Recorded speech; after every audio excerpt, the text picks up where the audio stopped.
Box office దగ్గర Tillu square cinema sensational కలెక్షన్లతో రెండవ రోజు అనుకున్న అంచనాలన్నింటినీ కూడా మించిపోయి సరికొత్త రికార్డును ఇప్పుడు నమోదు చేసింది. టాలీవుడ్ లో టైర్ 2 హీరోల సినిమాల పరంగా రెండవ రోజు ఆల్ టైమ్ హైయెస్ట్ కలెక్షన్లను నమోదు చేసిన సినిమాగా సరికొత్త రికార్డును నమోదు చేసింది. మీడియం రేంజ్ సినిమాలలో ఇది వరకు హైయెస్ట్ కలెక్షన్లను సాధించిన సినిమాలను గమనిస్తే హనుమాన్ మూవీ 4.36 కోట్ల దాకా షేర్ అందుకుంటే శ్యామ్ సింగరాయ్ 4.38 కోట్ల షేర్ అందుకుంది. బింబిసారా సినిమా 4.52 కోట్ల షేర్ అందుకుంటే మోస్ట్ ఎలిజిబుల్ బ్యాచిలర్ 4.54 కోట్ల షేర్ అందుకుంది. మజిలీ మూవీ 4.98 కోట్ల షేర్ అందుకుంటే లవ్ స్టోరీ సినిమా 5.08 కోట్ల షేర్ అందుకుంది.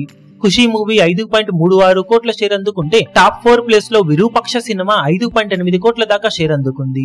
మూడవ ప్లేస్ లో దసరా సినిమా 5.86 కోట్ల షేర్ అందుకుంటే టాప్ 2 ప్లేస్ లో ఇది వరకు నెంబర్ 1 స్థానంలో ఉన్న ఉపన్యాస సినిమా ఇప్పుడు రెండవ స్థానానికి పడిపోయి 6.86 కోట్ల వరకు షేర్ అందుకుంది. ఇప్పుడు ఉపన్యాస సినిమా రికార్డును బ్రేక్ చేసిన టిల్లు స్క్వేర్ సినిమా 7.36 కోట్ల షేర్ ను రెండవ రోజున సొంతం చేసుకుని టాలీవుడ్ లో మీడియం రేంజ్ మూవీస్ పరంగా రెండవ రోజు ఆల్ టైమ్ హైయెస్ట్ కలెక్షన్ అందుకున్న సినిమాగా సరికొత్త రికార్డును నమోదు చేసింది. ఫెంటాస్టిక్ హోల్డ్ తో పరుగును కొనసాగిస్తూ దూసుకుపోతూ ఉన్న ఈ సినిమా ఖచ్చితంగా లాంగ్ రన్ లో మరిన్ని అద్భుతాలను సృష్టించే అవకాశం ఎంతైనా ఉందని చెప్పాలి. ఇప్పుడు ఈ వీడియో మీకు నచ్చినట్లయితే లైక్ చేయండి, షేర్ చేయండి, ఛానల్ ను సబ్స్క్రైబ్ చేయడం మాత్రం మరవకండి. ఏ చిన్న అప్డేట్ ను మిస్ అవ్వకూడదు అనుకుంటే బెల్ ఐకాన్ ను ప్రెస్ చేయండి.